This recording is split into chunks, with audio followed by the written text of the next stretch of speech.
आज हम एक ऐसे असाधारण व्यक्तित्व की चर्चा करने जा रहे हैं जो सुदूर झारखंड जैसे ग्रामीण क्षेत्रों से निकलकर विश्व स्तर पर अपनी पहचान बनाई। वो व्यक्तित्व हैं मरंग गोमके जयपाल सिंह, झारखंड आंदोलन के जनक। झारखंड के उपेक्षित, शोषित, पीड़ित आदिवासी समाज के लिए राजनीतिक चेतना का मशाल जलाया और जन जन में अपनी लोकप्रियता को स्थापित किया। झारखंडी जनता उनको दिलो दिमाग से चाहती थी और बड़े श्रद्धा से उसे मरंग गोमके की उपाधि दी थी। मरंग गोमके का अर्थ होता है सर्वोच्च नेता, और ये उपाधि आज तक फिर किसी दूसरे को प्राप्त नहीं हुई। मरंग गोमके जयपाल सिंह झारखंड आंदोलन को एक दिशा देने का काम तो किया ही, साथ ही साथ पूरे देश में जब संविधान का निर्माण हो रहा था, बाबा साहब भीमराव अंबेडकर दलितों के लिए संविधान में सुविधाएं देने का प्रावधान रख रहे थे। उस समय मरंग गोमके जयपाल ने आदिवासियों के लिए भारतीय संविधान में विशिष्ट प्रावधान पर जोर दिया और वो स्वीकृत भी हुआ। आज आदिवासियों को जो सुविधाएं प्राप्त हो रही हैं उसका सारा श्रेय इसी मरंग गोमके जयपाल सिंह को जाता है। मैं ये बता दूं कि विश्व स्तर पर इन्होंने जो अपनी पहचान बनाई उसका सबसे बड़ा उदाहरण है 1928 में हॉकी का ओलंपिक खेल हुआ था। इस 1928 के हॉकी खेल के कैप्टन और स्वर्ण विजेता जयपाल सिंह ही थे, और इस तरह से पूरी दुनिया में जयपाल सिंह को हॉकी के एक बड़े खिलाड़ी के रूप में जाना जाने लगा। जयपाल सिंह का जन्म 1903 ईस्वी के 3 जनवरी में खूंटी के टकरा नामक गांव में हुआ था। ये टकरा हाथूदामी 2 टोलों में बटा हुआ था। टकरा पहानों का टोला था और हाथूदामी अन्य मुंडा और जो ईसाई बन गए थे उनका। और इस टकरा हाथूदामी में जो खूंटी से 14 किलोमीटर दूर है और 3-3 नदियों को पार करके, जब उसमें रास्ते और पुल भी नहीं थे, वैसे स्थान में जयपाल सिंह का जन्म हुआ था। इनके माता का नाम राधामणि और पिता का नाम अमरू पहान था। अमरू पहान और राधामणि के 3 पुत्र हुए, जिसमें बड़े का नाम जयपाल सिंह, दूसरे का नाम जयश्री और तीसरे का नाम रघुनाथ। और इनकी एक बड़ी बहन किष्टो मुनि थी और इसके अतिरिक्त और 4 बहनें थी। लेकिन इनमें सबसे अधिक प्रतिभाशाली जयपाल सिंह थे। जयपाल सिंह के बचपन का नाम प्रमोद पहान था, और चूंकि इस टकरा हाथूदामी बगल के गांव में 1890 ईस्वी में अंग्रेजी मिशन की स्थापना हो गई थी और एक उच्च प्राथमिक विद्यालय भी बन चुका था। लेकिन गांव के जो मुंडा पहान थे वे उस मिशनरी स्कूल में इस डर से पढ़ने नहीं जाते थे कि वहां जाने से हम मुंडाओं को ये ईसाई बना देंगे। लेकिन वहां के जो गुरु थे लुकस नाम के, उसने बच्चे जयपाल सिंह की प्रतिभा को बचपन से देखा। उस बच्चे में खेलने की प्रतिभा थी। इसके बाद लुकस मास्टर ने उस गांव के स्कूल में इनका दाखिला करा दिया और उसको हिंदी और अंग्रेजी का सामान्य ज्ञान प्रदान किया, और वहां से उत्तीर्ण होकर के वो saint paul high school Ranchi Bahu Bazar चले आए। और उस समय सेंट पॉल हाई स्कूल के प्राचार्य रेवरेंड कैनन कॉसग्रेव थे। को हाई स्कूल के प्रारंभिक दिनों से ही रेवरेंड कैनन कॉसग्रेव ने इस प्रतिभाशाली विद्यार्थी की योग्यता, क्षमता और उसके गुणों को देखा, परखा। एक ऐसा विद्यार्थी जो खेलों की दुनिया में, चाहे वो किसी प्रकार का भी खेल हो या पढ़ाई की दुनिया में या अन्य गतिविधियों में सबसे अव्वल रहता था।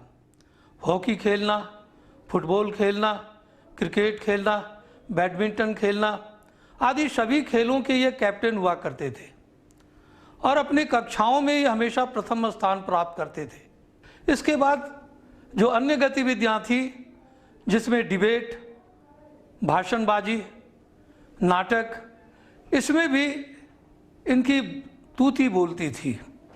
ऐसे प्रतिभाशाली विद्यार्थी को पाकर कैनन कॉसग्रेव प्रिंसिपल बहुत ही प्रभावित हुए और उन्हें लगा कि इस युवक की प्रतिभा का उपयोग होना चाहिए और ऐसे प्रतिभाशाली युवक को पुरोहित बनना चाहिए, ईसाई धर्म का प्रचारक बनना चाहिए।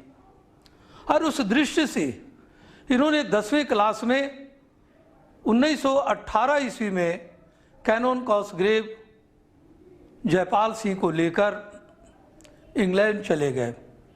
ऑक्सफोर्ड में और वहाँ के विभिन्न कॉलेजों में इनकी पढ़ाई हुई और हर पढ़ाई में ये अपनी दक्षता प्रदर्शित करते रहे और अपने खेल की दुनिया को ये और मजबूत बनाते रहे। 1938 में करांडी के आदिवासी सभा में उनको सम्मिलित किया और कहा कि आप हमारे आदिवासी सभा को नेतृत्व दें, क्योंकि हमें आपके जैसे व्यक्ति की ज़रूरत है जो आदिवासियों की स्थिति से पूर्णतः परिचित है और अंग्रेजी सत्ता और शासन और उनके जीवन से पूर्णतः ज्ञात है, तो आप ही हमारा नेतृत्व कर सकते हैं। वहाँ 1 लाख आदिवासियों के बीच में उसे मरंग गोमके की उपाधि दी गई और उसने उस संबोधन में आदिवासियों के उद्धार के लिए, राजनीतिक चेतना के लिए और जो बिहार, बंगाल से शोषित थे ये छोटनागपुर वाले, उससे मुक्ति के लिए झारखंड आंदोलन का सूत्रपात किया और उस संबोधन में इतना उत्तेजक भाषण दिया, इतना जोरदार भाषण दिया कि लोग उसके पीछे चलने के लिए तैयार हो गए। और इस तरह से 3 दिनों तक 1939 के जनवरी के 19, 20, 21, 22 ये सम्मेलन चला और उसके बाद अंतिम दिन 23 तारीख को देवकी नंदन के साथ एक और झारखंड अलग राज्य की तैयारी की बैठक की गई और उसमें भी झारखंड आंदोलन को एक विशेष दिशा देने का काम किया। जयपाल सिंह बार बार कहा करते थे और अपने संबोधन में कहा था कि हम आदिवासियों के साथ कुछ अर्ध आदिवासी भी लोग हैं या हमारे आदिवासियों के समान जीने रहने वाले लोग हैं, उस संस्कृति के लोग हैं, उन्हें भी हमें सम्मिलित करके चलना होगा। लेकिन कट्टर आदिवासी नेताओं ने जयपाल सिंह के सुझाव को अस्वीकार कर दिया। नतीजा हुआ 1946 के खूंटी के चुनाव में जो संविधान सभा के लिए हुआ था, उसमें वे बुरी तरह पराजित हो गए। तब लोगों को मालूम हुआ कि इस क्षेत्र में सिर्फ आदिवासी ही नहीं, यहाँ सदान वर्ग के लोग हैं और जो आदिवासियों के समतुल्य हैं, सहवासी हैं, हम उनको बिना लिए आगे नहीं बढ़ सकते। इसलिए जयपाल सिंह ने 31 दिसंबर 1931 को और 1 जनवरी 1950 को आदिवासी महासभा को बदलकर झारखंड पार्टी के रूप में परिणत कर दिया और उसने घोषणा की ये झारखंड पार्टी सिर्फ आदिवासियों का नहीं, लेकिन उन तमाम लोगों के लिए है जो इस झारखंड में रहते हैं, झारखंड को अपना मानते जानते हैं और झारखंड के लिए जीना और मरना चाहते हैं। इस तरह से पहली बार झारखंड पार्टी में सदानों का रास्ता खोल दिया गया और इस तरह से अनेक सदान लोग झारखंड आंदोलन से जुड़ गए और ये आंदोलन पूरे जोरों शोर से पूरे झारखंड में अपना सिक्का जमा लिया।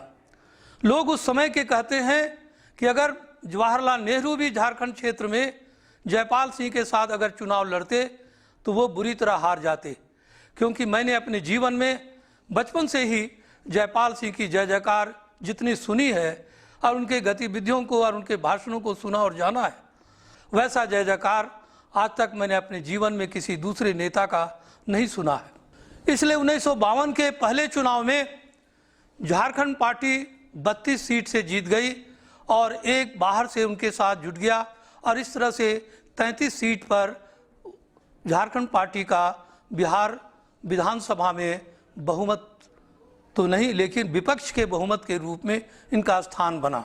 इसके बाद 1957 में चुनाव हुआ। इस चुनाव में भी झारखंड पार्टी जयपाल सिंह के नेतृत्व में 32 सीट लाई और उसके बाद 1963 में जो चुनाव हुआ उसमें इनकी पार्टी 32 से 20 पर उतर गई।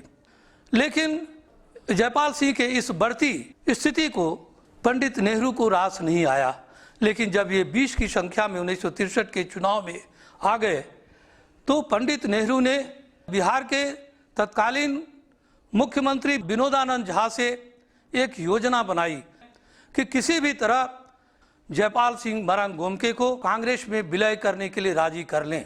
और इस तरह से जयपाल सिंह के द्वारा 20 जून 1963 को रांची के राजभवन के सामने उस समय के खुले मैदान में एक बड़े बृहद समारोह के साथ झारखंड पार्टी का कांग्रेस में विलय कर दिया गया। और जयपाल सिंह ने इस भाषण में कहा था कि आप देखना, ये झारखंड पार्टी कांग्रेस के मन से झारखंड की बात बोलेगी, झारखंड अलग राज्य लेने की बात कहेगी, इसलिए घबराने और चिंता करने की बात नहीं है।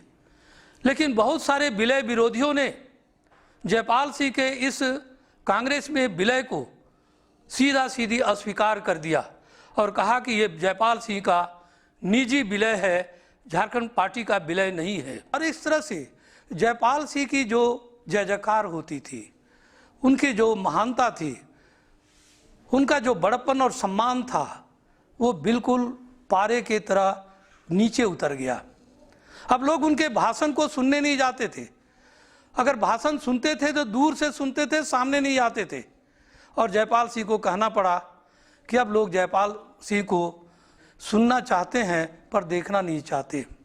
और ये अंदर ही अंदर कूदने लगे। उन्होंने एक दिन संसद में पंडित नेहरू से कहा भी कि कांग्रेस ने हमारे साथ बहुत बड़ा धोखा किया है, गद्दारी की है, जिन शर्तों पर हमने विलय की थी कांग्रेस में झारखंड पार्टी को, उसका पालन नहीं हो रहा है। और अंत में एक ऐसा समय आया जब 13 मार्च 1970 को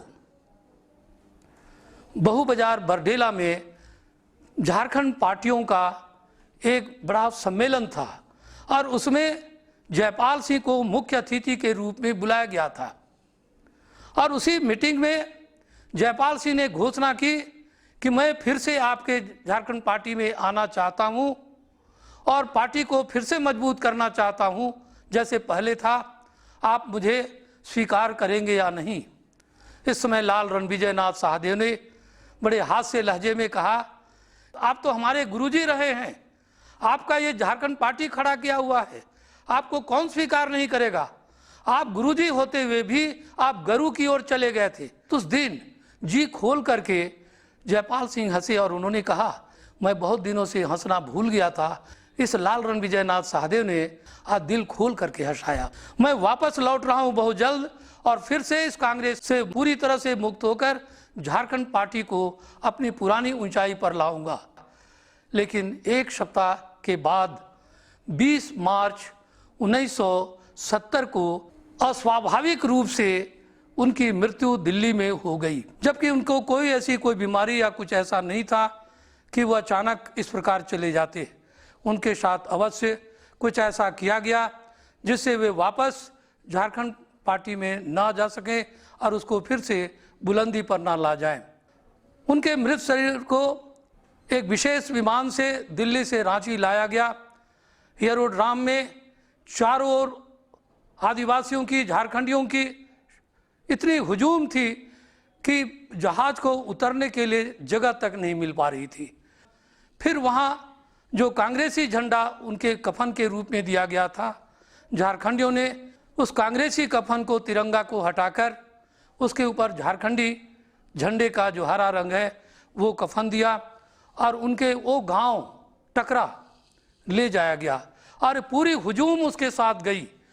लेकिन वहाँ दफनाने के समय एक विवाद हो गया, किस विधि से दफनाया जाए।